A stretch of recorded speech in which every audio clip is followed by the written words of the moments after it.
Fala galera, beleza? Mais um vídeo aqui no canal. Bom, nesse vídeo eu vou comentar de um assunto um pouco diferente do que eu estou comentando ultimamente.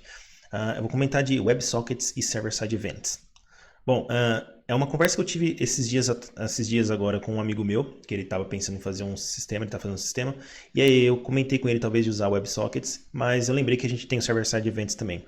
E aí ficou um pouco uma dúvida na minha cabeça, o que seria melhor para ele usar no sentido da aplicação dele, ou talvez no geral, o que eu deveria usar um ou outro, né? Então a gente tem dessas duas formas da gente se comunicar, do servidor comunicar com o navegador, e aí eu vou explorar um pouquinho elas duas aqui, tá bom? Então um pouquinho diferente do que eu estou acostumado, eu falo bastante de Python, algumas coisas de Machine Learning, mas rolou essa dúvida e eu resolvi testar para ver quais são as principais diferenças, dar uma olhada, uma estudada um pouco mais a fundo. Bom, o que eu consegui pegar desses caras por enquanto, né? O que eu observei? WebSockets, algumas diferenças aí entre eles, né? Então o WebSocket tem uma comunicação bidirecional, né? Enquanto que o server-side é uma comunicação unidirecional. O que significa, né? Que o cliente pode mandar também um request, enfim, uma informação para o servidor e o servidor responder, por exemplo, ou o servidor responder direto para o cliente, enfim, existe uma troca de mensagens aí, né?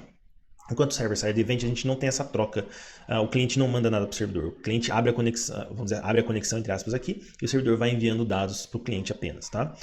O WebSocket tem um protocolo próprio, então a gente tem um tipo de um socket criado, não é exatamente um socket que a gente está acostumado em sistemas operacionais, é um pouquinho diferente, porque ele roda em cima do protocolo HTTP e tal, enfim. Tem algumas coisas, umas peculiaridades específicas, mas tem um protocolo um pouco mais próprio, enquanto que o server-side ele vai ser baseado num HTTP padrão. Então a gente vai ver o endpoint, é um endpoint de @get padrão, que a gente usa para fazer o server-side events, tá? Uma característica também é que o server-side ele faz a reconexão automática para a gente, então se a gente parar o servidor por algum motivo, parar essa conexão, a gente consegue restabelecer ela de forma automática após um período de tempo, né? Enquanto que o WebSocket a gente tem que recriar a mesma conexão, não vai ter jeito. Mas a diferença também principal é que o WebSocket tem uma flexibilidade de formato. No server-side a gente vai conseguir retornar só texto, a gente vai ver até o content type, ele vai ser text server event stream, se não me engano, a gente vai ver daqui a pouquinho, enquanto que no caso do WebSocket a gente consegue retornar binário também, tá? Então, dependendo da característica do que você quer alcançar, você consegue usar mais um do que o outro. No exemplo que eu vou dar aqui, eu fiz a mesma aplicação e funciona para os dois da mesma forma, tá? Então, nesse caso específico, que é basicamente um random walk, num chart que eu vou fazer, eu já vou mostrar, é basicamente a mesma coisa. Uma coisa que eu notei de interessante também foi que a API para ambos é basicamente igual, né? Então daria para você ter uma camada aí um pouco mais diferenciada nesse sentido até. Então aqui está a API entre os dois. A primeira é do WebSocket e a segunda é do Event Source, que é o SSA, o Server-Side Events, tá? Então percebam que o formato, né, a API dos dois aqui é basicamente a mesma. A gente vai instanciar o nosso objeto e depois a gente vai criar um message aqui para receber as mensagens. E dentro desse message a gente vai ter o event, e o event tem os dados, aí o ponto data que vai ter os dados que estão sendo retornados do servidor para a gente. Então a gente consegue, de certa forma, operar de qualquer das duas formas aqui, nesse exemplo simples que eu estou dando aqui, tá? Para fechar a conexão, eu vou mostrar também a interface gráfica que eu fiz para testar os dois. Para fechar a conexão também é a mesma API, a gente tem um ponto close no objeto, no WSS ou no SSA boa. O WSS a gente consegue, eu coloquei WSS, mas eu não estou operando em camada segura, estou operando num SS padrão, né, um HTTP padrão, vamos dizer assim, entre aspas, porque a gente está rodando no HTTP necessariamente, mas a gente consegue usar o WebSocket também com uma camada de segurança, tipo um HTTPS, vamos dizer assim, fazendo um comparativo aqui entre os dois. E o server-side também. Uma coisa que eu não coloquei ali, mas que eu notei também, é que no server-side events eu não consigo aplicar gzip. Tá? Eu tentei aplicar, talvez seja uma limitação do FastAPI aqui, então no back-end eu estou usando o FastAPI, só para fazer um comparativo aqui, então pode ser uma limitação do back-end do FastAPI, mas eu vi algumas coisas na internet, o pessoal comentando que não daria para aplicar compressão no server-side event. No web service a gente consegue, eu não consegui aplicar também via FastAPI esse cara, porque aparentemente o FastAPI não tem disponível para mim de forma simples habilitar a compressão no socket, no WebSocket, no socket que eles têm ali, mas a biblioteca que eles usam por baixo, que é o WebSocket, tem na documentação como aplicar ali um deflate no socket, né, no WebSocket. Enfim, eu não apliquei aqui, mas me parece que, pelo que eu vi aqui, o Server-Side Events não tem como, visto que eu tentei habilitar por padrão o gzip, que a gente tem gzip middleware, que a gente tem padrão no FastAPI e não rolou. Então pode ser ou uma limitação do FastAPI ou realmente uma limitação do SSE, tá? Então fica atento nesse quesito aí também que pode acontecer. No caso do WebSockets, talvez tenha um pouquinho de dificuldade, dependendo da sua biblioteca e tudo mais, é possível, eu vi que é possível e é viável mesmo. No server-side eu não vi nada muito contundente, mas pode ser também que seja possível. Se você souber, deixa um comentário aqui no vídeo, né? Não esquece de deixar o comentário aí, falando a respeito do que você achou, enfim, gostou dessas diferenças, sabia que existia o Server-Side Events, enfim, de qualquer forma, deixa um comentário aí se você já passou por isso e já também fez esse teste que eu estou fazendo aqui, tá bom? Então vamos lá. Então os dois são bem parecidos a interface aqui. O que eu estou implementando aqui, só para a gente ter uma ideia? Eu estou implementando um Random Walk, então basicamente Random Walk significa, quer dizer que eu estou aleatoriamente pegando um valor randômico e imprimindo num gráfico, tá? Então, basicamente, o que o nosso servidor vai responder são valores entre 0 e 1, né? Randômicos entre 0 e 1, aleatoriamente, e aí a gente vai plotar isso num gráfico de linhas, basicamente fazendo como se fosse enfim, é um random walk, não é um batimento cardíaco, mas ele vai subir, descer, pode subir, enfim. Aí vocês vão ver na prática aqui como que isso funciona, tá? Então, a interface que eu criei aqui é uma interface também relativamente simples. Tem um botão de New Chart e um botão de Stop. E aí cada um dos dois vão ter também. A interface para os dois é igual, então eu tentei fazer o máximo igual possível para a gente ter assim, uma comparação 100% igual, de certa forma, entre os dois. Não vai ser 100% igual porque cada um tem a sua peculiaridade, mas no sentido de deixar os dois no mesmo estado, né? Vamos dizer assim. Tanto pela interface web, no cliente, quanto no servidor, tá bom? Então, basicamente, quando eu clico no New Chart aqui, ele vai adicionar um novo chart, e aí ele vai basicamente conectar no servidor, que o servidor já está rodando, já deixei tudo rodando aqui, e vai aleatoriamente me jogar valores aqui. Então, essa aba aqui, nós estamos no Server-Side Events, e eu vou começar também no New Chart, na aba de WebSockets, para a gente ver também o que acontece, tá? E aí aqui eu vou começar a entrar em outras peculiaridades que não só aquelas principais que eu coloquei lá no começo, como eu já falei do gzip também, e eu vou mostrar em código aqui o gzip, né, que eu desabilitei, mas vou entrar em outros detalhes aqui. Bom, qual que é uma diferença que a gente pode notar aqui é que quando a gente está trabalhando com o SSE, ele vai abrir uma conexão do tipo XHR Fetch, né, que é uma conexão padrão que a gente tem de HTTP Request, X para Ajax, e aí a gente vai ter aqui também essa conexão e vai ter um status, vai ter o event type dela, né? E aí aqui a gente vai ter uma aba no nosso navegador que chama Event Stream, onde vai estar o stream de eventos aqui. Qual que é a minha resposta do servidor? Então eu tenho um número, que é a linha X, e eu tenho um valor, que é o Y aqui, onde está alterando. Junto com isso, eu mandei também um blob binário, uma imagem, tá? Que é esse IMG aqui, em base 64, binário não, em base 64, desculpa, não é um binário, é uma imagem em base 64 convertida, só porque ele retorna texto, os dois vão retornar texto, tá? Eu fui fazer isso para tentar habilitar o gzip, mas acabou que eu não consegui habilitar, mas mesmo assim eu estou retornando. O retorno aqui de cada requisição está em torno de 400 KB, mais ou menos, dado por causa da imagem, tá? Então ele vai operar aqui dessa forma.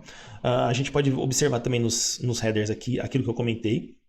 Então o header que a gente vai receber é um text event stream, tá? Que a gente vai receber de volta que a gente vai pedir para o servidor, e aí a gente vai receber um text event stream no formato do TF8 aqui no caso, beleza? É isso, acho que aqui era isso que eu tinha para falar. Aqui está falando que está aceitando deflate, mas habilitando deflate não funcionou.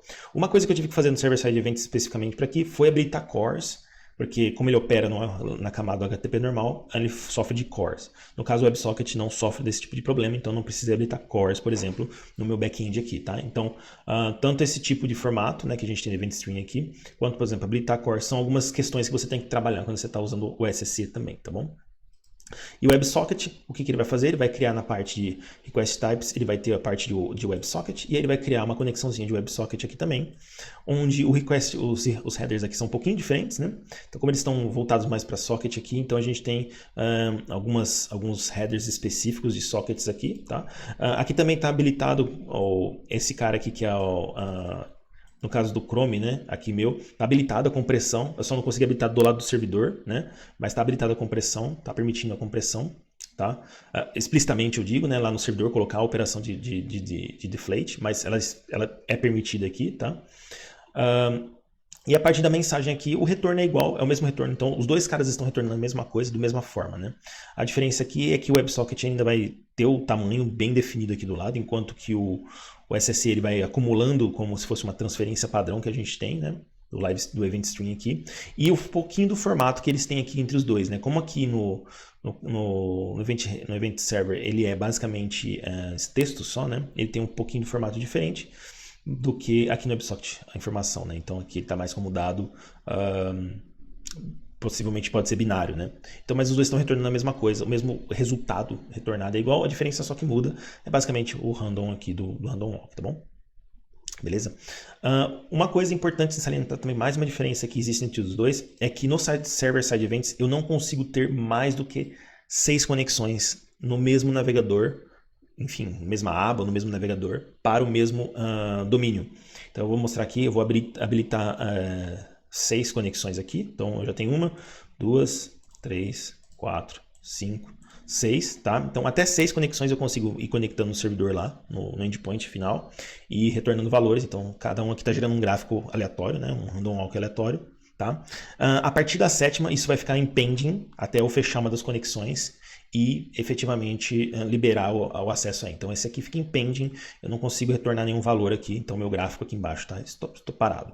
Enquanto que no caso dos WebSockets, eu consigo criar N quantidade de sockets diferentes. Então aqui eu estou criando 1, 2, 3, 4, 5, 6, 7, por exemplo. E aí os sets vão continuar operando aqui de forma da mesma forma. Isso implica também que, como eu estou criando, apesar do socket ser uma camada mais abaixo do que o HTTP padrão que a gente está usando no Event Server, a gente está consumindo provavelmente muito mais memória aqui, sem um pouco de controle, vamos dizer assim, nesse sentido, tá? Enquanto que lá a gente fica bloqueado para não retornar. Então, se você está usando para múltiplos gráficos, alguma coisa assim, talvez não valha a pena você usar um server-side events, por exemplo. Agora, se você tem uma limitação máxima aí de quantidade de gráficos, talvez você possa usar ele aí, que pode fazer sentido, e você ter basicamente até 6 gráficos, por exemplo, no meu caso, ou 6 retornos de informações para ele, tá bom? Então, ele tem uma limitação nesse sentido também, beleza? Então vamos dar uma olhadinha de novo aqui no code, né? Deixa eu voltar aqui para o código que está gerando esses caras. Então, no parte do cliente foi o que eu mostrei, foi esse código que eu mostrei aqui, da parte do cliente. É basicamente isso. Claro que eu vou ter um pouco mais de coisa porque eu estou criando os gráficos, então, enfim, algumas coisas assim. Mas basicamente isso. O random walk é basicamente um random walk, que é basicamente esse retorno aqui no Python. Mas vamos dar uma olhadinha em código do cliente e do servidor aqui rapidamente. Bom, no cliente, então, como eu comentei, essa aqui é basicamente ali no caso do Web Service. Então vamos entrar primeiro no Web Service, não, Web Sockets. Vamos entrar aqui nos Web Sockets primeiro. Então essas linhas aqui são basicamente o que cria uma conexão para o servidor e esperam a chamada de retorno. Tá? Como o retorno está retornando como string, eu estou fazendo um JSON parser aqui para basicamente converter a string JSON para um objeto JSON aqui e consequentemente conseguir acessar como se fosse um objeto padrão JavaScript, tá? Então basicamente eu estou só fazendo inserção aqui, é só criação do gráfico, e eu só queria mostrar também que a gente consegue fazer uma parada do objeto usando ponto .close. Então para parar todos os gráficos, eu poderia, no caso aqui eu tenho um botão para parar todos, né? Eu poderia dar um ponto .close e ele vai parar todos os gráficos, tá bom? Na parte do servidor, no caso eu estou usando Python aqui, cada linguagem vai ter a sua implementação, cada framework vai ter a sua implementação, mas no caso do servidor a gente só precisa criar uma função como essa, onde a gente tem o WebSocket aqui, passando qual que vai ser o slash, né, o caminho do servidor, né, do domínio, e aí a gente vai fazer abrir uma conexão, né, permitir a conexão do WebSocket. A gente vai ter que loopar, deixar um looping aqui e vai cada vez mais pegando aqui, no caso, pegar o step e mandar de volta para o WebSocket aqui. No meu caso específico, para não ficar muito rápido, eu coloquei um sleep aqui de 1 segundo, então por isso que dá para ver que, por exemplo, lá aqui no navegador a gente tem esse tempinho que ele vai criando e etc e tal, porque ele está basicamente retornando isso, né? Está dando esse 1 segundo de delay aí, tá bom? Então, basicamente isso. No caso do SSE, então, no parte do front, mesma coisa também. A diferença é mínima aqui, só o tipo do objeto que a gente está instanciando. Também tem o do stop, que é basicamente a mesma operação. Então, os dois arquivos são iguais, tirando basicamente alguns name conventions aqui que eu coloquei. E essa linha aqui, por exemplo. Tá? Isso ele opera do mesmo forma os dois, tá bom? E no servidor, no caso do servidor, aí como eu disse, eu tive que habilitar cores, porque estava dando erro de cores para mim. Aí eu habilitei geral aqui para não ter problema de cores, mas é óbvio que em produção ou no seu sistema você habilitaria para o seu domínio ou para alguma origem específica que você quer, métodos específicos assim sucessivamente. Mas a parte do SSE é basicamente essa linha aqui, que a gente tem que instanciar um objeto event source response, que não faz parte do FastAPI, é uma biblioteca terceira que chama SSE Starlet. Então a gente está aqui em cima. Aqui, SSE Starlet que eu estou usando para isso, né? O FastAPI também não usa o WebSocket nativo, no sentido não, é uma biblioteca terceira que está embutida dentro do FastAPI, então de qualquer forma são bibliotecas externas aos frameworks, né? Ao framework do FastAPI, só que o FastAPI meio que já embute lá, esse cara aqui não, ele é realmente um terceiro aqui, que não está automaticamente incluído dentro do FastAPI, tá bom? E aí eu desabilitei o gzip, como eu comentei, porque ele para de funcionar. A diferença aqui também é que, no caso do WebSockets aqui, eu coloquei o while aqui, e no caso do SSE, o while está dentro desse random walk aqui, tem um whilezinho aqui dentro, basicamente para retornar o yield, e aqui é do WebSocket, né? Então o WebSocket, como está o while fora, enfim, porque basicamente o Event Source já espera um awaitable aqui, né, para poder, enfim, operar em cima dele e loopar ele infinito, tá bom? Então tem algumas diferencinhas de implementação, mas no geral eles funcionam da mesma forma. Então só deixa eu parar aqui para não destruir meu PC, rapidinho. Então o botão de stop all aqui ele vai basicamente parar todas as conexões e a gente vai parar de receber os eventos. Então e aí o evento que a gente tinha aberto aqui, o SSE aqui, não foi operado, a gente já recebeu um status aqui de erro aqui para ele, mas todos os outros foram parados aqui, a gente não está recebendo mais nada no random walk aqui, beleza? Então as diferenças principais que eu encontrei foram essas. Me parece mais viável você usar WebSockets, principalmente por questões de quantidade de itens se você tiver que retornar, e pela facilidade da comunicação bidirecional e possivelmente se você conseguir habilitar compressão. Claro, depende do tamanho da informação que você está retornando, mas eu acho que esses 3 pontos aqui me tendem um pouco mais a WebSockets, mas eu achei bem interessante o Server-Side Events, eu nunca tinha usado, eu só sabia que existia, mas eu nunca tinha usado. Eu achei bem interessante, gostei, e eu acho que tem seu uso sim, principalmente se for uma aplicação mais tranquila, ou algumas coisas que você tem de sistema que que retorna só texto, enfim, ou o próprio JSON mesmo também, não tem problema, mas que você quer uma comunicação que o servidor vai sempre respondendo alguma notificação, por exemplo, na sua aplicação. Então, se seu app tem uma parte de notificações, por exemplo, onde você não precisa enviar dados para o servidor pedindo a notificação, que nem no WebSocket, ou pedindo alguma informação, ou mandando alguma informação para o servidor, o Server-Side Events pode ser uma saída, principalmente porque você não vai ter provavelmente muitas abas do seu app aberta, ou se tiver, não tem problema talvez ficar travado porque as outras vão estar recebendo notificação. Então me parece uma ideia usar, por exemplo, para notificações da sua aplicação. Enfim, testar para saber quando você for implementar, mas é bom saber que existe uma outra alternativa ao WebSocket para uma comunicação do servidor para a gente, né, para o cliente, do servidor para o cliente, tá bom? Bom, gostou do vídeo? Não esquece de deixar o like, vou ficando por aqui. Não esquece de deixar o like. Se não é inscrito no canal, se inscreve também.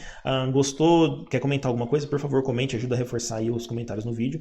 E valeu, e até a próxima. Um abraço.